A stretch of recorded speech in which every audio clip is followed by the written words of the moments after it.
Assalamualaikum warahmatullahi wabarakatuh. Pada kesempatan kali ini kami akan memaparkan materi terkait dengan pertama bab fonemik, yang kedua cara menentukan fonem. Nah, sebelum kita menuju ke pembahasan materi yang lebih mendalam, alangkah baiknya kami memperkenalkan terlebih dahulu. Kami dari kelompok 4 Fonologi Bahasa Indonesia yang beranggotakan pertama saya sendiri Maulida Zahra Putratu Ain dengan nomor induk mahasiswa 2101421010. Saya Fajrina Kusuma Handayani, nomor induk mahasiswa 2101421065. Saya Iqvin Hasanatika dengan nomor induk 2101421072. Saya Aisyah Syekh Moktavianti, nomor induk mahasiswa 21014210993. Nah, untuk bab yang pertama ini fonemik, saya akan menjelaskannya terlebih dahulu. Di sini kita akan membahas pengertiannya dulu seperti apa ya fonemik itu supaya kita mendapatkan gambaran. Nah, di sini saya sudah menyiapkan beberapa pengertian fonemik berdasarkan beberapa sumber dan juga beberapa tokoh. Yang pertama, fonemik adalah bagian fonologi yang mempelajari bunyi bahasa, bunyi ujaran menurut fungsinya sebagai pembeda arti. Yang kedua, fonemik menurut Verhaar di sini merupakan bidang khusus dalam linguistik yang mengamati bunyi-bunyi suatu bahasa tertentu menurut fungsinya untuk membedakan leksikal dalam bahasa. Yang ketiga, fonemik menurut Harimurti Krida Laksana, yaitu merupakan penyelidikan mengenai sistem fonem dan prosedur untuk menentukan fonem suatu bahasa. Yang keempat di sini menurut aliran Praha atau aliran Eropa. Nah, di sini keduanya memandang fonemik dan fonologi itu sama, yaitu merupakan ilmu yang menyelidiki bunyi-bunyi bahasa dengan memperhatikan fungsinya sebagai pembeda arti. Nah, yang terakhir di sini, fonemik merupakan ilmu fonologi yang mengkaji tentang pengaruh bunyi bahasa dalam perubahan fonem tertentu yang dapat mengubah makna dari suatu kata itu sendiri. Nah, dari pengertian-pengertian tersebut tentu saja kita sudah mendapatkan gambaran ya. Di sini kita dapat simpulkan bahwa fonemik itu merupakan media cabang fonologi yang mempelajari tata bunyi bahasa dengan mengaitkannya sebagai pembeda arti atau makna. Selanjutnya, setelah kita mengetahui gambaran tentang fonemik, lalu apa sih di sini yang dikaji dalam pembahasan fonemik ini? Nah, dalam fonemik ini yang dikaji adalah fonem. Jadi objek kajiannya itu fonem, yaitu satuan bunyi terkecil yang mampu menunjukkan kontras makna. Nah, misalnya di sini ada fonem M. Nah, fonem M ini adalah merupakan fonem yang membedakan makna dengan kata makan dan akan. Nah, di sini dalam kata makan terdapat fonem M. Di sini yang mengartikan bahwa makan merupakan aktivitas ketika kita mengunyah sesuatu. Lalu terjadi proses pencernaan di dalam tubuh kita. Nah, sedangkan di sini ada kata akan. Kata akan di sini tidak memiliki fonem M. Nah, di sini artinya berbeda lagi ya. Kalau makan tadi aktivitas mengunyah makanan. Nah, kalau akan di sini merupakan aktivitas atau sesuatu yang akan dilakukan seperti itu. Selanjutnya juga ada fonem B dan fonem G. Nah, fonem B dan fonem G ini merupakan fonem yang berbeda antara kata beli dan geli. Jadi keduanya membedakan makna dari kata beli dan geli ya teman-teman. Di sini kata beli menggunakan fonem B, sedangkan dalam kata geli menggunakan fonem G.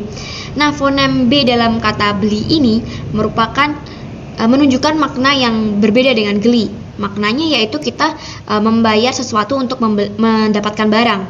Ini penggunaan fonem B di dalam kata beli. Sedangkan penggunaan fonem G dalam kata geli di sini menunjukkan aktivitas atau respon yang kita rasakan begitu ketika kita digelitiki oleh seseorang, yaitu geli begitu ya teman-teman.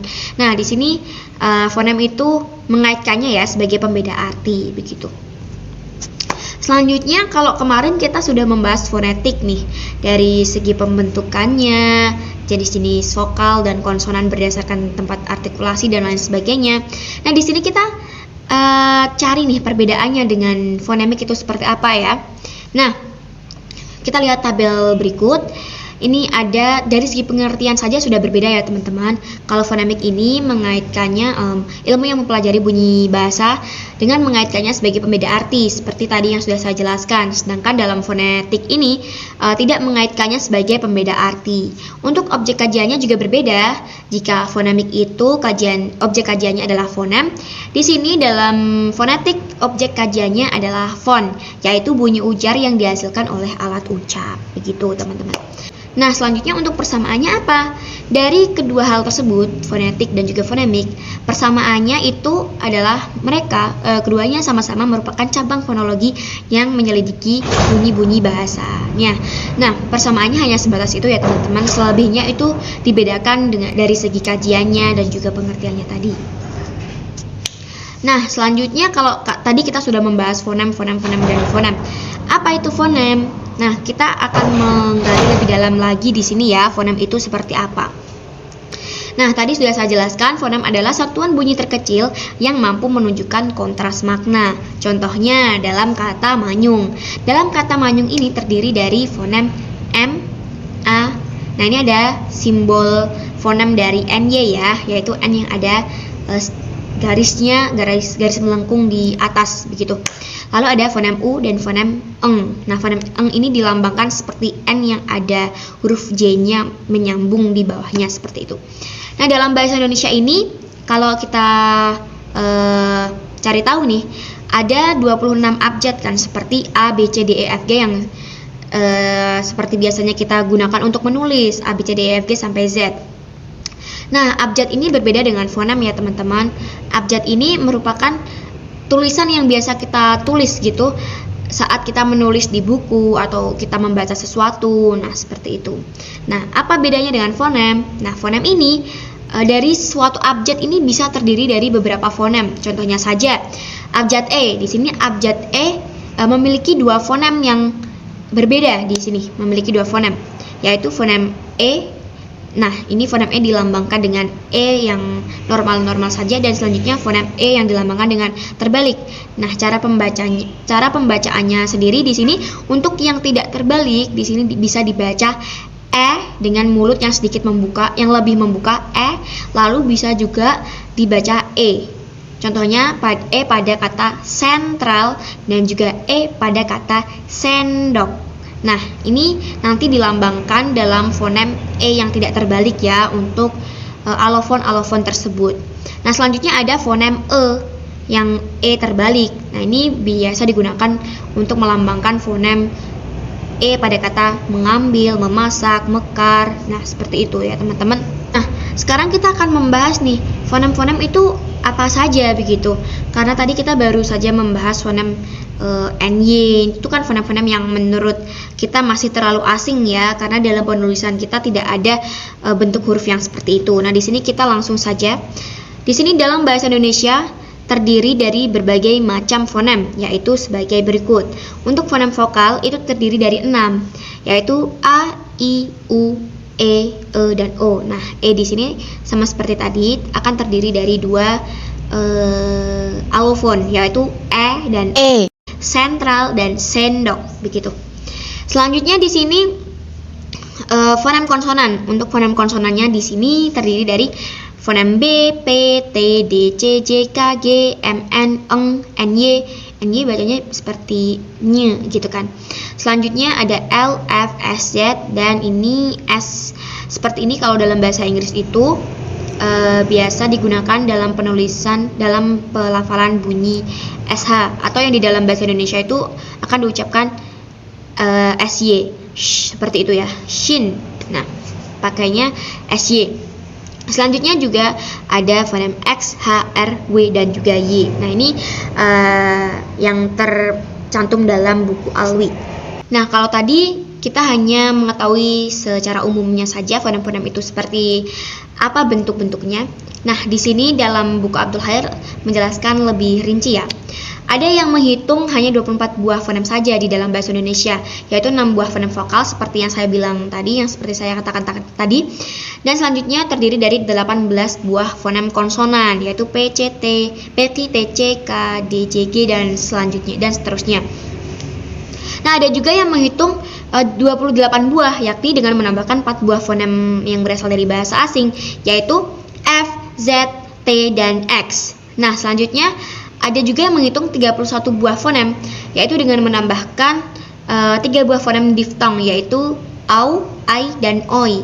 Nah, di sini seperti penggunaan pada kata harimau, pantai, dan juga amboy. Nah, seperti itu ya teman-teman. Nah, selanjutnya ada juga yang memasukkan fonem glottal stop, yaitu contohnya fonem K ke dalam daftar fonem-fonem ini. Tapi ada juga yang tidak, karena sebagian hanya menganggap bahwa fonem K glottal stop itu merupakan alofon dari fonem K yang umum begitu. Nah, tadi itu merupakan pembahasan fonem-fonem dalam bahasa Indonesia itu seperti apa ya. Sekarang kita akan sedikit merebak ke fonem-fonem dalam bahasa lain. Kita mengetahui sepintas saja ya melalui khazanah fonem ini. Nah, khazanah fonem ini merupakan banyaknya fonem yang terdapat dalam satu bahasa. Jadi, dalam satu bahasa dengan bahasa yang lainnya pasti memiliki jumlah fonem yang berbeda, karena mereka memiliki mungkin tulisan yang berbeda juga, pengucapan yang berbeda juga setiap huruf dan lain sebagainya. Jadi dari berbagai bahasa itu bisa saja memiliki fonem-fonem yang berbeda-beda. Nah, selanjutnya di sini bahasa dari penduduk asli di Pulau Hawaii. Di sini fonemnya hanya terdiri dari 13 fonem saja. Nah, di Kaukasus Utara di sini malah memiliki jumlah fonem yang terbanyak, yaitu 75 fonem. Dan pembagian dari fonem vokal dan fonem konsonannya juga banyak juga di sini. Selanjutnya dalam bahasa Arab, ini untuk fonem vokalnya hanya terdiri dari 3 buah saja. Selanjutnya dalam bahasa Indonesia, fonem vokalnya terdiri dari 6 buah. Sedangkan dalam bahasa Inggris dan bahasa Prancis mempunyai lebih dari 10 buah fonem vokal. Nah, seperti itu ya. Itu tadi kita merebak ke bahasa-bahasa lain ya. Kita mengetahui sedikit demi sedikit ada beberapa fonem yang ada di bahasa-bahasa lain, dan tentunya ini berbeda dengan fonem yang ada di dalam bahasa Indonesia, fonologi bahasa Indonesia. Nah, selanjutnya kalau tadi kita sudah membahas fonem-fonem nih, kita juga harus membahas alofon dan grafem. Kita harus mengetahui keduanya. Di sini keduanya berbeda, namun saya jadikan menjadi satu salin dia agar menghemat slide saja. Nah, untuk alofon sendiri, di sini kalau kita membahas fonem akan memiliki variasi seperti tadi ya. E itu ada variasi E dan E. Nah, itu nanti yang dinamakan alofon. Nah, alofon tidak berfungsi sebagai pembeda arti. Nah, contohnya tadi ya, fonem E. Nah, fonem E ini memiliki alofon E dan juga E. Di sini kalau E yang biasa normal itu E, bacanya itu E, dan yang tulisannya seperti angka 3 terbalik ini bacanya adalah E, seperti itu. Nah, sedangkan kalau fonem E itu hanya terdiri dari satu alofon saja, yaitu tetap E. Selanjutnya kita membahas grafem. Nah, ketika kita mendengar grafem, di sini kita dapat memisahkannya menjadi gra plus fem. Untuk mudah mengingat saja ya di sini, gra di sini merujuk kepada grafis. Ingat-ingat saja kalau ada kata-kata grafem, itu ada kata-kata gra, nah itu merupakan grafis. Kalau kita mengingat grafis, pasti kita tahu bahwa grafis itu seperti gambar atau sesuatu yang bisa dilihat secara visual, seperti itu ya. Nah, di sini grafem di sini dapat diartikan sebagai ortografi. Nah, grafem merupakan bunyi bahasa yang dilambangkan sesuai dengan abjad atau ejaan yang berlaku. Contohnya, ketika kita menuliskan grafem dari kata manyung. Nah, kalau tadi kita dalam fonem menulis NY itu kita gabung menjadi satu fonem, NG juga kita gabung menjadi satu fonem. Dalam grafem ini kita sudah memisah-misahkannya karena ini penulisannya seperti visual apa yang kita lihat ketika kita menulis ya, ketika kita membaca. Tapi di sini ada sedikit perbedaan, yaitu kita menggunakan tanda caplok kurung yang kita gunakan untuk membandingkan banyaknya jumlah kalau dalam matematika itu ya. Kita menggunakan caplok pembuka dan ditutup lagi dengan caplok penutup. Jadi di antara caplok pembuka dan caplok penutup itu kita selipkan grafemnya, yaitu kalau manyung itu terdiri dari M, A, N, Y, U, N, dan G yang masing-masing akan diberi tanda caplok-caplok tadi. Nah, kesimpulannya seperti ini. Jika kita menuliskan bunyi bahasa yang merupakan fonem E ataupun E ataupun alofon E,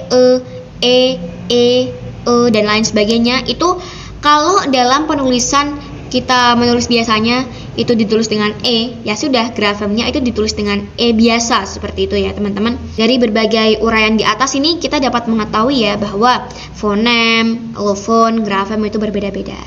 Nah, fonem itu tadi lebih condong kepada penulisan bunyi-bunyi bahasanya yang kita mengaitkannya sebagai pembeda arti begitu. Sedangkan grafem di sini tidak. Di sini grafem kita lebih condong kepada penulisannya dalam bentuk-bentuk grafisnya, dan di sini kita beri tanda caplok depan dan caplok penutup. Tadi caplok pembuka dan caplok penutup, dan penulisannya itu nanti sesuai ejaan. Jadi hanya diberi tanda saja seperti itu ya teman-teman. Nah, untuk materi bab fonemik ini selesai, kita tinggal mempelajari bagaimana cara kita menentukan fonem-fonem. Karena di sini tadi kita hanya sebatas perkenalan saja ya, apa itu fonem. Nah, selanjutnya kita akan beralih ke materi bagaimana cara menentukan fonem yang akan dilanjutkan oleh teman saya Fajrina Kusuma Handayani. Pada bagian pendahuluan sudah dikemukakan bahwa objek kajian fonetik adalah bunyi bahasa, sedangkan objek kajian fonemik adalah fonem. Fon dan fonem keduanya sama-sama bunyi bahasa. Bedanya adalah fonetik mengkaji bunyi-bunyi bahasa dengan tidak memperhatikan status bunyi itu dapat membedakan makna kata atau tidak. Sementara fonemik dikatakan mengkaji bunyi bahasa dengan memperhatikan statusnya sebagai pembeda makna. Bunyi-bunyi bahasa yang sudah dibicarakan pada bab sebelumnya, baik yang disebut vokal maupun konsonan, jumlahnya sangat banyak. Bunyi-bunyi tersebut tentu saja tidak semuanya dapat membedakan makna kata. Bunyi bahasa meskipun merupakan representasi dalam pertuturan, ternyata yang satu dengan yang lain dapat bergabung dalam satu kesatuan yang statusnya lebih tinggi, yaitu sebuah fonem, sehingga dapat membedakan makna kata. Jadi, fonem merupakan abstraksi dari satu atau sejumlah fon baik vokal maupun konsonan. Memang banyak versi mengenai definisi atau konsep fonem. Namun intinya adalah satu kesatuan bunyi terkecil yang dapat membedakan makna kata. Banyak cara dan prosedur telah dikemukakan berbagai pakar untuk mengetahui suatu bunyi termasuk fonem atau bukan. Jika kita ingin mengetahui sebuah bunyi adalah fonem atau bukan, kita harus mencari yang disebut pasangan minimal atau minimal pair, yaitu dua buah bentuk yang bunyinya mirip dan hanya sedikit berbeda. Umpamanya, kita ingin mengetahui bunyi P fonem atau bukan, maka kita cari misalnya pada pasangan kata paku dan baku. Kedua kata ini mirip sekali, masing-masing terdiri dari 4 buah bunyi. Kata paku terdiri dari bunyi P, A, K, dan U. Sedangkan kata baku terdiri dari bunyi B, A, K, dan U. Jadi, pada pasangan paku dan baku terdapat 3 buah bunyi yang sama, yaitu bunyi kedua, ketiga, dan keempat. Serta yang berbeda hanya bunyi pertama, yaitu bunyi P pada kata paku dan bunyi B pada kata baku. Dengan demikian, kita sudah dapat membuktikan bahwa bunyi P dalam bahasa Indonesia adalah sebuah fonem. Alasannya adalah jika posisinya diganti oleh bunyi B, maka maknanya akan berbeda. Sebagai sebuah fonem, bunyi P itu ditulis di antara 2 garis miring. Bunyi B pada pasangan kata paku dan baku juga sebuah fonem karena jika posisinya diganti oleh bunyi P atau bunyi L menjadi laku, maknanya juga akan berbeda. Untuk membuktikan sebuah bunyi adalah fonem atau bukan, dapat juga digunakan pasangan minimal yang salah satu anggotanya rumpang. Artinya, jumlah bunyi pada anggota pasangan yang rumpang itu kekurangan satu bunyi dari anggota yang utuh. Misalnya, untuk membuktikan bunyi H adalah fonem atau bukan, kita dapat mengambil pasangan tuah dan tua. Bentuk tuah memiliki 4 buah bunyi, sedangkan bentuk tua hanya memiliki 3 buah bunyi. Maka, jika bunyi H itu ditinggalkan, makna kata itu akan berbeda. Oleh karena itu, dapat disimpulkan bahwa bunyi H adalah sebuah fonem. Dengan cara seperti itu, kita dapat juga membuktikan bahwa bunyi I juga merupakan fonem, karena ada pasangan minimal, yaitu pada kelas dan kelasi. Kelas memiliki 5 buah bunyi, sedangkan kelasi memiliki 6 buah bunyi. Identitas sebuah fonem hanya berlaku dalam satu bahasa tertentu saja. Misalnya dalam bahasa Mandarin ada fonem T dan fonem TH kecil. Karena ada pasangan minimalnya yaitu kata tin yang artinya paku dan kata ting yang artinya mendengar. Dalam bahasa Inggris juga ada bunyi T seperti pada kata top dan bunyi TH kecil seperti pada kata stop. Tetapi kedua bunyi itu bukan merupakan fonem yang berbeda, melainkan sebuah fonem yang sama sebab top dan stop bukan pasangan minimal. Contoh lainnya, bunyi E dan E dalam bahasa Belanda ada dua buah fonem yang berbeda sebab ada pasangan minimal yang membuktikannya, yaitu kata N yang artinya dan kata N yang artinya satu. Dalam bahasa Indonesia, kedua bunyi itu juga ada, seperti terdapat pada kata bebek dan bebek. Tetapi kedua bunyi itu bukan dua buah fonem yang berbeda, melainkan hanya sebuah fonem yang sama, sebab bebek dan bebek bukan merupakan pasangan minimal. Fonem dari sebuah bahasa ada yang mempunyai beban fungsional yang tinggi, tapi ada juga yang rendah. Yang memiliki beban fungsional tinggi artinya banyak ditemui pasangan minimal yang mengandung fonem tersebut. Dalam bahasa Inggris, misalnya pasangan minimal yang mengoposisikan fonem K dan fonem G banyak sekali. Seperti pasangan back dan back, back dan back, serta bigger dengan bigger.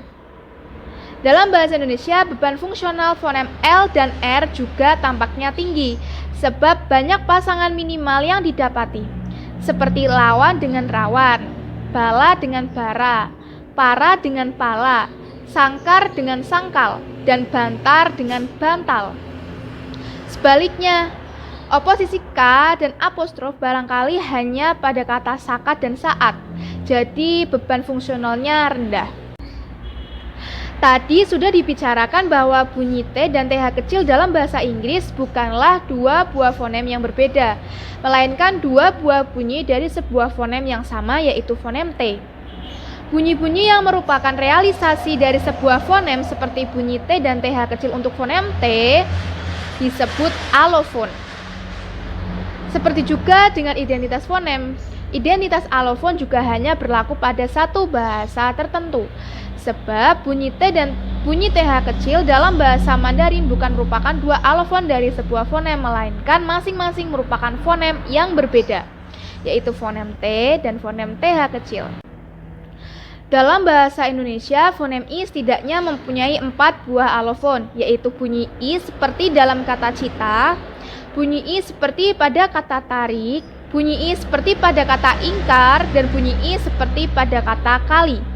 Contoh lainnya, fonem O setidaknya mempunyai 2 buah alofon, yaitu bunyi O seperti pada kata tokoh dan bunyi O seperti pada kata toko. Alofon-alofon dari sebuah fonem mempunyai kemiripan fonetis. Artinya, banyak mempunyai kesamaan dalam pengucapannya. Jika kita melihatnya dalam peta fonem, letaknya masih berdekatan atau saling berdekatan.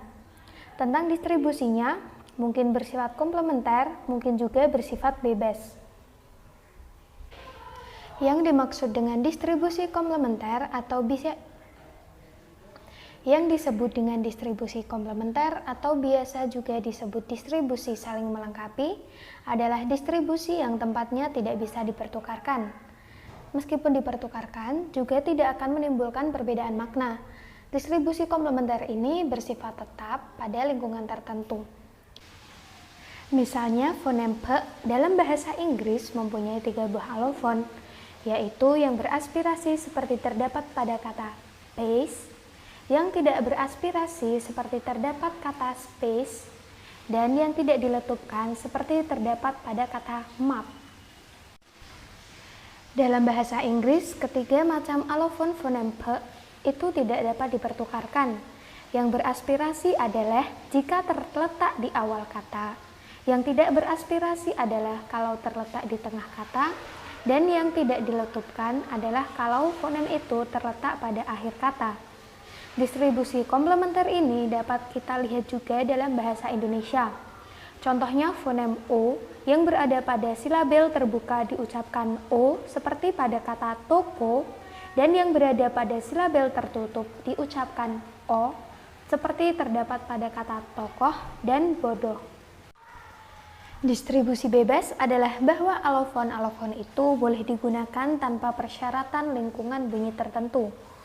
Misalnya kalau bunyi O dan O adalah alofon dari fonem O, maka ternyata pada kata obat dilafalkan obat dan juga bisa obat. Begitu juga kata orang dapat dilafalkan orang, tapi juga bisa dilafalkan orang. Dalam hal distribusi bebas ini, ada oposisi bunyi yang jelas merupakan dua buah fonem yang berbeda karena ada pasangan minimalnya. Tetapi dalam pasangan yang lain ternyata hanya merupakan varian bebas. Misalnya bunyi O dan bunyi U, identitasnya sebagai dua buah fonem dapat dibuktikan dari pasangan kalung dengan kalong atau lulus dengan lolos. Tetapi dalam pasangan kantung dengan kantong, lubang dengan lubang, atau telur dengan telur, hanya merupakan variasi bebas. Jika kita perhatikan bahwa alofon adalah realisasi dari fonem, maka dapat dikatakan bahwa fonem bersifat abstrak karena fonem itu hanyalah abstraksi dari alofon atau alofon-alofon itu. Dengan kata lain, yang konkret atau nyata ada dalam bahasa adalah alofon itu. Sebab alofon atau alofon-alofon itulah yang diucapkan. Fonem-fonem yang berupa bunyi yang didapat sebagai hasil segmentasi terhadap arus ujaran disebut fonem segmental. Sebaliknya, fonem yang berupa unsur suprasegmental disebut fonem suprasegmental atau fonem non-segmental. Jadi, pada tingkat fonemik, ciri-ciri prosodi seperti tekanan, durasi, dan nada bersifat fungsional, alias dapat membedakan makna. Di dalam bahasa Inggris, letak tekanan dapat pula membedakan makna. Salah satunya yang membedakan suatu konstruksi adalah kata majemuk atau bukan ditunjukkan pada tekanan tersebut. Kalau tekanan dijatuhkan pada unsur pertama, maka konstruksi itu adalah kata majemuk. Kalau tekanan dijatuhkan pada unsur kedua, maka konstruksi itu bukan kata majemuk. Misalnya, kata greenhouse. Bila tekanan dijatuhkan pada unsur green, maka berarti rumah kaca. Tetapi bila dijatuhkan pada unsur house, berarti rumah hijau. Misalnya, greenhouse. Dalam bahasa Indonesia, unsur suprasegmental tampaknya tidak bersifat fonemis maupun morfemis. Namun, intonasi mempunyai peranan pada tingkat sintaksis. Contohnya, kalimat dia membaca komik. Dengan tekanan pada dia berarti yang membaca bukan orang lain. Dengan tekanan pada kata membaca berarti dia bukan menulis atau menjual komik. Dan dengan tekanan pada kata komik berarti yang dibaca bukanlah sebuah koran. Begitu juga tanpa perubahan struktur, hanya memberi intonasi tanya, maka kalimat itu menjadi kalimat tanya. Dan dengan memberi intonasi seruan, maka kalimat itu menjadi kalimat seru. Jika kriteria klasifikasi terhadap fonem sama dengan kriteria yang dipakai untuk klasifikasi bunyi atau font, maka penamaan fonem pun sama dengan penamaan bunyi. Jadi, jika ada bunyi vokal depan tinggi bundar, maka juga ada atau akan ada fonem vokal depan tinggi bundar.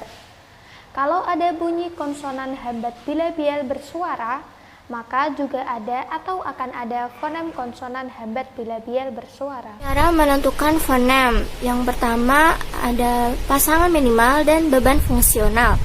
Suatu bunyi yang mempunyai fungsi untuk membedakan kata dari kata yang lain dapat disebut sebuah fonem. Identifikasi semacam ini bisa diketahui dengan cara mencari dan membandingkannya dengan pasangan minimal. Perbedaan minimal tersebut biasanya selalu terdapat dalam kata sebagai konstituen, yaitu suatu bagian ujaran. Sebagai catatan, pasangan minimal adalah seperangkat kata yang sama kecuali dalam hal satu bunyi saja. Yang kedua, penafsiran eksfonem dan penafsiran dui fonem.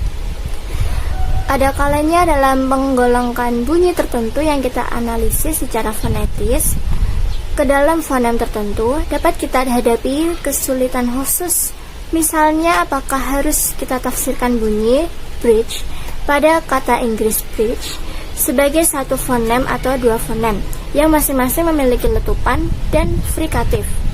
Kedua macam penafsiran dalam fonologi masing-masing disebut penafsiran eka fonem atau monophonematic interpretation, dan penafsiran duifonem atau biphonematic interpretation.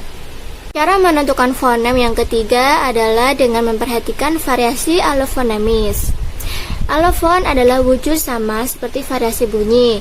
Contoh bunyi I kecil punya variasi I kecil dan I besar. Allofon adalah variasi fonem. Fonem merupakan suatu wujud yang agak abstrak karena secara konkret kita selalu mengucapkan salah satu anggota dari fonem yang bersangkutan. Allofon juga salah satu wujud konkret mengucapkan sesuatu fonem bahwa di antara allofon dari satu fonem kita tidak bisa mengucapkan salah satu semaunya. Variasi allofonemis termasuk fonologi karena menyangkut kemungkinan konkret terwujudnya pengucapan dari sesuatu fonem. Sujalil dan Iswati Ningsih pada 2015 menyampaikan pokok-pokok pikiran dibutuhkan untuk membentuk prosedur-prosedur tertentu guna menemukan bunyi-bunyi yang signifikan dari suatu bahasa. Dasar premis inilah yang membuat seseorang setelah melakukan pengamatan dapat menentukan suatu bunyi bahasa tertentu tergolong sebagai fonem atau hanya variasi bunyi saja. Fonem-fonem yang dimiliki bunyi bahasa ialah bunyi bahasa mempunyai kecenderungan untuk dipengaruhi lingkungannya. Premis ini dibuktikan dalam fonem MB, NC, NGG, MP, ND, NJ, NGK, NT yang ada dalam struktur fonemis bahasa Indonesia. Fonem MG, MK, NP, dan MD juga merupakan bukti dari adanya kecenderungan bunyi bahasa dipengaruhi oleh lingkungannya, tetapi tidak dapat ditemukan contohnya dalam bahasa Indonesia. Selain itu, bunyi NP mendapat pengecualian dari premis pertama ini. Sebagai contoh, fonem MB dalam kata ambil, fonem NC dalam kata panci, fonem NGG dalam kata tunggal, MP dalam kata tempat, ND dalam kata sandal, NJ pada kata injak, dan NT pada kata tinta. Sanjaya pada 2014 memperoleh data berikut apabila fonem di atas digolongkan sesuai dengan letak artikulasinya. Yang pertama bilabial, contohnya adalah MB dan MP. Alveolar ada ND dan NT. Palatal ada NC dan NJ. Lalu velar ada NGK dan NGG. Premis yang kedua adalah sistem bunyi mempunyai kecenderungan bersifat simetris. Yang dimaksud sistem bunyi bahasa berkecenderungan bersifat simetris adalah bahwa bunyi suatu fonetik mempunyai kecenderungan sama dengan bunyi fonetik yang lain. Bahasa Indonesia memiliki konsonan hambat baik yang bersuara maupun yang tak bersuara, misalnya B, D, J, dan G. Konsonan yang tak bersuara antara lain P, T, C, dan K. Selain itu, terdapat konsonan nasal, misalnya M, N, NY, dan NG. Seandainya terdapat bahasa yang memiliki konsonan hambat P, T, K, dan C, serta B, D, dan G, maka konsonan hambat lainnya belum tercantum, yaitu J. Dengan demikian, perlu dicari pasangan konsonan C, yaitu J tadi, tersebut agar pasangan bunyi bahasa yang dimaksudkan bersifat simetris. Untuk menentukan fonem suatu bahasa ialah dengan menggunakan hipotesis atau jawaban sementara. Agar penyelidikan terhadap bunyi-bunyi bahasa dapat digunakan untuk membuktikan apakah bunyi-bunyi yang dimaksudkan sama atau berbeda, maka perlu digunakan teknik oposisi. Teknik ini dimaksudkan untuk mencari pasangan minimal dari kata-kata yang dikontraskan. Hipotesis kerja yang digunakan adalah sebagai berikut. Hipotesis 1, yaitu bunyi-bunyi bahasa yang secara fonetis mirip harus digolongkan ke dalam kelas-kelas bunyi atau fonem yang berbeda. Apabila terdapat pertentangan di dalam lingkungan yang sama atau mirip, di dalam pasangan minimal seperti ini akan terlihat bahwa fonem-fonem yang secara fonetis mirip akan terlihat fonem yang berbeda. Sebagai contoh, bunyi yang dicurigai yaitu A dan O. Pasangan minimal ada pada kata kata dan kota. Hipotesis yang kedua adalah bunyi-bunyi bahasa yang secara fonetif mirip dan terdapat di dalam distribusi yang komplementer atau tersebar harus dimasukkan ke dalam bunyi yang sama. Pasangan minimalnya contoh tokoh dan toko. Cara kerja pengamat atau peneliti yang menggunakan prosedur seperti di atas atau tadi akan menghasilkan deskripsi fonem-fonem yang dicatat secara alfabetis. Fonem-fonem itu dikumpulkan dan difungsikan untuk kajian bidang-bidang yang lain, misalnya morfologi dan sintaksis. Kumpulan fonem-fonem itu disebut juga sebagai hasanah atau perbendaharaan fonem atau inventory of phoneme. Itulah penjelasan dari kami kelompok 4 tentang fonemik dan cara menentukan fonem. Sekian dan terima kasih. Wassalamualaikum warahmatullahi wabarakatuh.